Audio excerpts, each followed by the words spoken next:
Hello everyone, welcome to the most anticipated self-driving vehicle workshop of the year, SDV 3.0, jointly organized by Society of Automotive Engineers, NIT Durgapur, and Institute of Electrical and Electronics Engineers, IEEE Student Branch, NIT Durgapur. We all wish that you are safe and healthy. We would like to appreciate you all for showing such an enthusiasm to attend the workshop. We also feel excited to host you such exciting participants. I am Hemant, one of the technical team members at the self-driving vehicle workshop organizing team. I am accompanied with my teammates Aditi, Rahul, Darbar, Santam, and Somidip will host throughout the workshop. So without wasting much time, let's get into the workshop.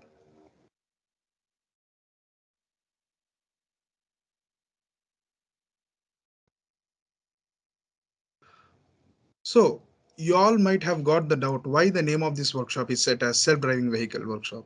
Well, that's for a noble purpose that you will get to know soon in the due course. So, what is an SDV? In simple words, a self-driving car, which is often referred to as autonomous vehicle, is a robotic driverless transport or a robocar which is capable of sensing the environment and the objects around it, move safely with minimal involvement of human input.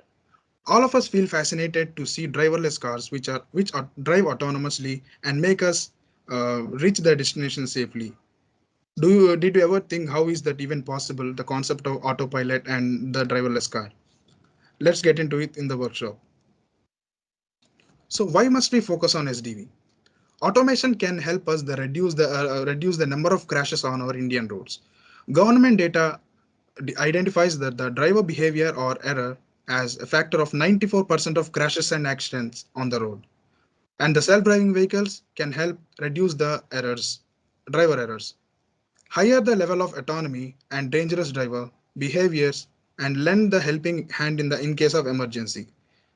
The best portrayal of the SDV technologies can be perceived by a recent event that you all might have uh, seen in the news. Like a woman in the Philadelphia gave birth to her baby in the front seat of her electric car as it was driving on autopilot. Obviously, the name Tesla has come here when it comes to the electric cars and the autonomous vehicles. So, how exciting it is, how fascinating. This shows to what extent the advancements in automation in vehicles can assist the mankind. In this era of digitalization and automation, self-driving vehicles are not a technological marvel, rather just a mere necessity. With the advancement of technology, we are realizing the necessity of minimizing manual toil, and that is exactly where automation and self-driving vehicles come into the picture. So, conceiving the raw design certainly deserves the necessary skill. However, realizing that the design is undeniably rather complex endeavor, we are not the kind that who will shy away from such an amazing technological venture, are we? So to start off, the self-driving cars can be a source of life-saving technologies. Roughly 1.3 million people die in the car accidents around the world each year. 90% of the car accidents are caused by human errors. Self-driving cars will eliminate the key source of human errors as they will not make any errors of judgments. According to the research, the self-driving cars could save nearly 30,000 lives of annually by reducing the traffic accidents. In the self-driving future, not only the cars will take many of our tasks, our communities will undergo enormous redesign. The cars will just drop you off at the destination and go to serve to the other customer. Then there will be no need for the sprawling parking lots and the underground parking garages. Imagine how beautiful it will be if we replace all the parking garages and the uh, like parking lots with the green parking areas, park areas. Like if we plant more plants there, it will be it will be useful to the environment too. So coming to the basic like self-driving cars technical aspects, self-driving cars use technology to replace the driver assistance with automated safety features to navigate roads. A mixture of sensors, software, radar, GPS, laser beams, and camera monitors the road conditions to operate and navigate autonomous vehicles. All the data from these sensors will be sent to the central processing system of the vehicle and analyzes the sensor data, gives out the signals to get the required output from the vehicle. So coming to the basic experimentation level of self-driving vehicles, SDVs are tested by robotic simulations on computer and real life projects by scaling down the real world. And this, you guys might have figured out the noble purpose of this workshop. We recreate the scaled down versions of the actual vehicles into robots, deciphering their mechanisms and applying to the small robots, which will be done in the industries. Till now, you guys might have been given an idea what self-driving vehicle is, how do they work, and why should we focus on SDVs. All the stuff related to the bigger picture. Now let's dive into the workshop part. Can we skip to the sad part? Like, you know all why we are all interacting this online workshop. That's due to the pandemic, obviously. It has changed our lifestyles so much that we got used to the online stuff, virtual stuff, more than physical engagement and interaction. The reason for this workshop being online is the same. You guys might have seen through the collage pictures or the SDV trailer what have we done in the offline version of the SDV. Let me share you some more pics regarding the SDV 2.0, which is the offline version.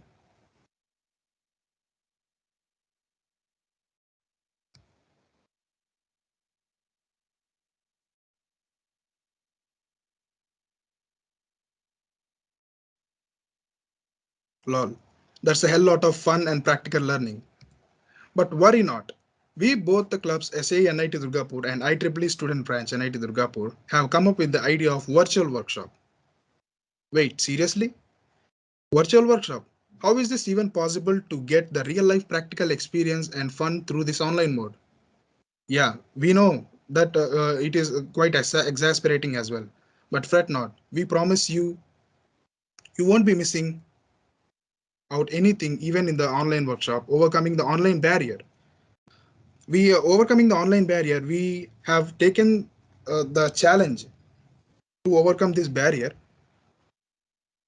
So we have come up with the concept of simulators. As the industries use the simulators too, we have taken up the challenge and decided to make you uh, uh, and decided to make you take through the workshop using the simulators. You have heard it right. As you all know, any product which is being manufactured will start from the scratch of designing, building the scaled down models of actual product, constructing the prototype of the machine or the product, and simulating it by exposing it to the real life conditions. And finally, the prototype is sent for the manufacturing. So here, the term simulator can refer to the physical simulation of the prototype or the computer simulation of the design, which is being made by the design engineer. So you all got to know the importance of simulation softwares in the industries. When applied to education, robotic simulators can change the way the students learn, give them the freedom to experiment, and ultimately makes more knowledgeable. We are also going ahead with the same in this workshop.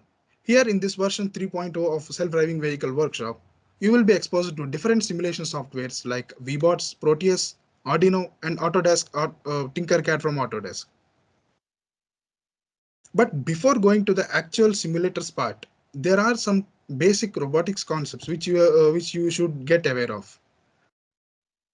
So let's get started with the robotics part. Let me share the PPT.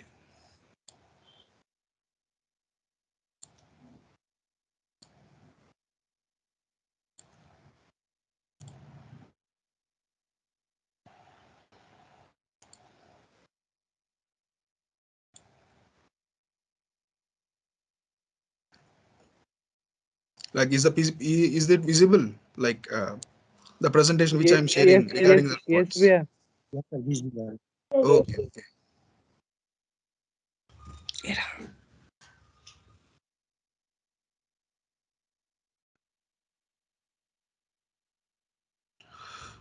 So let's get started with the basics of robotics. What is a robot? A robot is simply an electromechanical device or machine, especially one programmable by a computer capable of carrying a complex series of actions automatically. Robots can be guided by an external control device or the control may be embedded within. They may be constructed to take on human form, but most of the robots which are designed machines to perform the tasks with no regard how they look. So take a look at the line, this line follower bot.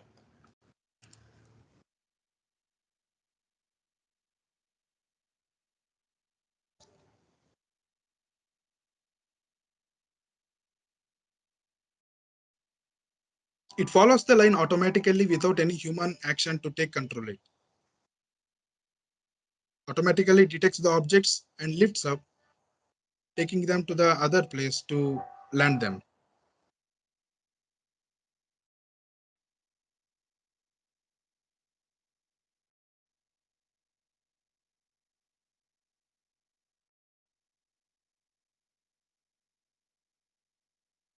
So how can such a combination of electronic and mechanical components could do that? Let's see. Coming to the classification of robots, there are coming to the classification of robots. As per the current standards, there are five types of robots classified. They are pre-programmed robots, humanoid robots, autonomous robots, teleoperated robots, and augmenting robots. So let's come to the pre-programmed robots. Pre-programmed robots operate in a controlled environment where they do simple, monotonous tasks which are repetitive for the humans. And for example, take the automotive assembly line, which the robots are being pre-programmed to fix the components of the vehicle as they are designed. Coming to the humanoid robots. Humanoid robots, you guys might have seen this picture before, Asimo robot and the Sophie. So these are highly advanced humanoid robots. The humanoid robots, which are robots with its body shape built to resemble the human body. The design may be for the functional purposes, such as integrating with human tools and environment for experimental purposes, such as study of bipedal locomotion. Some humanoid robots also have heads designed to replicate the human facial features also, like Sophie. Autonomous robots. Uh, these days, the robotic vacuum cleaners, you guys might have seen that. These are becoming famous. Realme companies and other companies are focusing on creating these autonomous robotic vacuum cleaners, which operate themselves. This is an example of autonomous robot. This is called a Roomba, which is a robotic vacuum cleaner. It senses the uh, room dimensions and calculate them, and it will detect the obstacles in front and behind, detect the how much uh, how much dust is on the floor, automatically cleans it, and it also automatically adjusts the vacuum power which it should have to uh, to suck the dust on the floor. Coming to the teleoperated robots are remotely controlled. These are kind of manual robots. You have seen the drones, right? We will be operating the drones, and the drone will automatically uh, fly in the air. That is a kind of manual robot.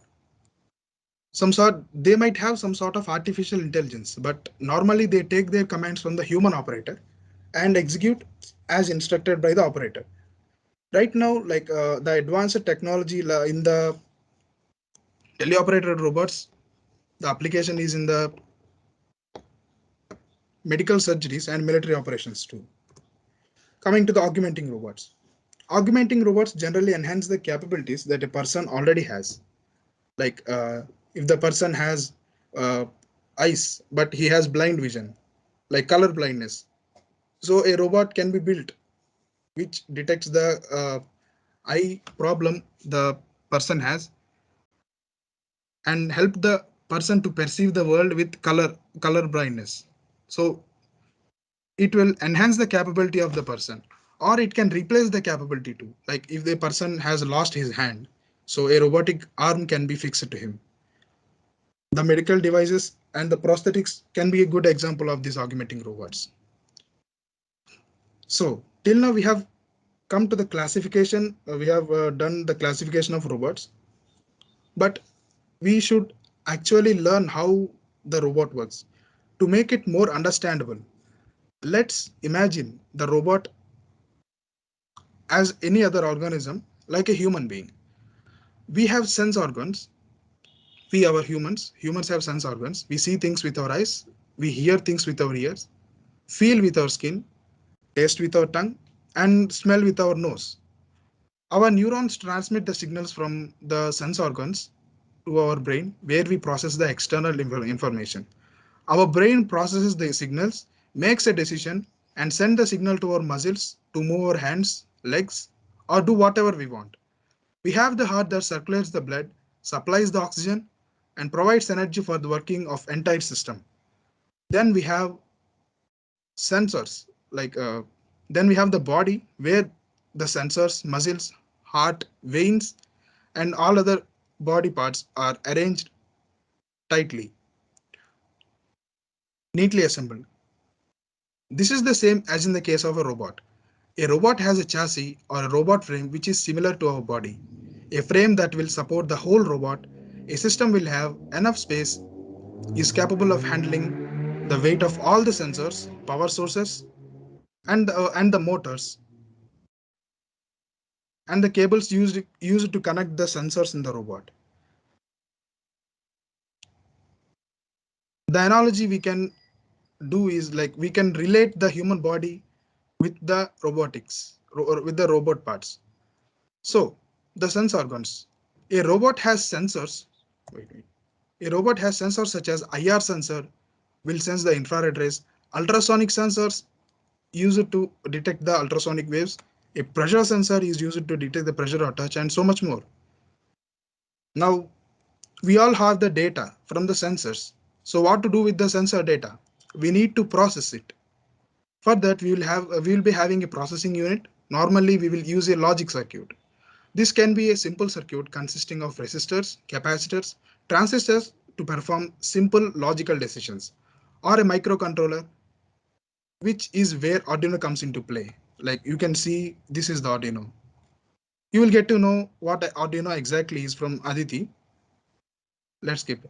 Till now, we have seen the basic components of the robot, like the body which supports the whole components of the robot, electrical connections or wires which is similar to the neural system of our body, actuators and motors which are like motors are like muscles to the robot which performs any physical action. Sensors like these act as sense organs to the body and the robot, which enables the robot to sense the environment around it and collect the data. And next, the processor. The data collected from the processor is processed by in the microcontroller or microprocessor, and it sends the signals output accordingly to control the robot. And then finally the power source, which is the heart of the robot, which pumps the power required for the components to perform their functions. So let's let's uh, let's go deep into the sensors, like how the sensors work. Actually, sensors are specially designed devices or objects that will detect the properties, events in the environment, and then provide a corresponding output signal. They are one of the crucial instruments which bridge the physical world and the electronic world. Here are some sensors which we commonly use in our everyday projects. We have IR sensor which detects the infrared rays. We have ultrasonic sensor which detects the ultrasonic rays, ultrasonic waves. Temperature sensor which detects the temperature, heat sensors, and pressure sensors to sense the pressure, contact, touch, etc. So, based on the type of output signals, there are mainly two types of sensors, digital and analog. Digital sensors are kind of like on and off switches. Either there is light or not, one or zero, true or false. They detect only those, one or zero, true or false. But the world is just not zeros and ones, is it? So here is where the analog sensors come into picture. What if we want to measure the values between 0 and 1? What if we want to measure the ambient light using LDR temperature using the temperature sensor? So that's where the analog sensors come. Analog sensors are very simple. They have voltage output that they can vary with respect to the external physical quantity. How does a sensor work? A sensor will have an output and an input. The input will be the physical quantity we'll be measuring, and the output will be the change in electrical property of the sensor element. Sensors react to the changing physical quantity by altering the electrical properties. Like you can see in the picture, GIF picture. The sensor is detecting, emitting the waves, and when the hand moves, it is detecting the reflected waves, and accordingly the signals are being transmitted internally. For example, this photodiode, this is called a photodiode, which is a sensor that would change the resistance with respect to the ambient light. This change in resistance can be detected by the circuit or the microcontroller by the proportional change in voltage. Where it is connected to the board, it will detect the change in voltage. In some cases, the output will be very low, so that the sensor element alone might not be sufficient enough to analyze the obtained signal. In such cases, a signal conditioning circuit, which is called, you can see here, the IR sensor module.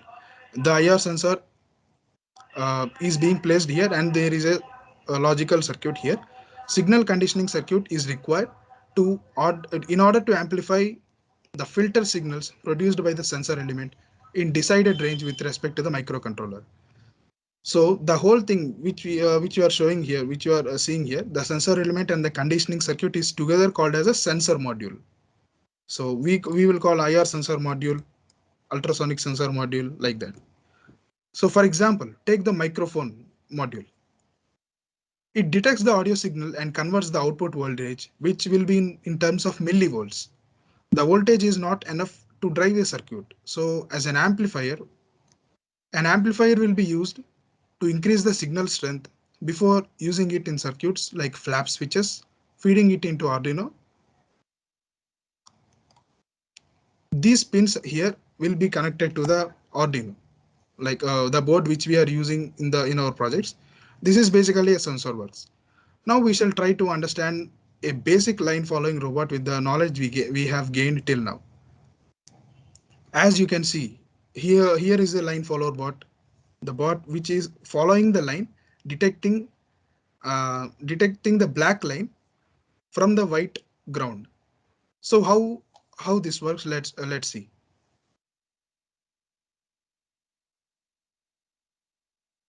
This is the line following robot using the Arduino. This robot uses an IR sensor to detect the track and use motors to move around depending upon the color of the track.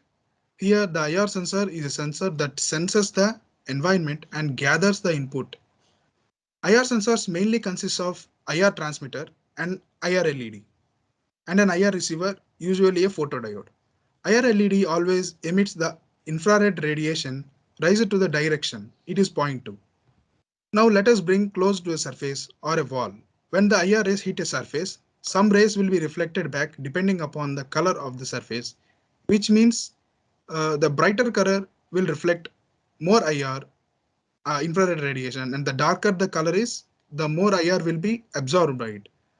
These reflected rays are received by the photodiode, and depending upon the intensity of the received infrared rays, the resistance of the photodiode, which will in turn vary the output voltage. So an IR sensor makes it very easy to measure how bright the surface is. This will make it easy for us to track the line. We will feed these signals to Arduino through GPIO pins, and Arduino controls the motor and decides which way, which we will get to know shortly in the next session. The robot should go like you have understood the black line. The IR sensor, IR LED emits the light. It is absorbed by the black line, and the reflecting light will be received by the IR receiver, and it processes the information. Arduino. The Arduino sends the signals to the motors. That's all. So, but how can we all achieve this? How can we make the robot sense the path itself? Mm, that's a doubt. That's through coding. That is possible through the coding. A robot cannot run automatically without a code. So I would like to invite Darbar to take up, and he will take you through the basics of coding in C language.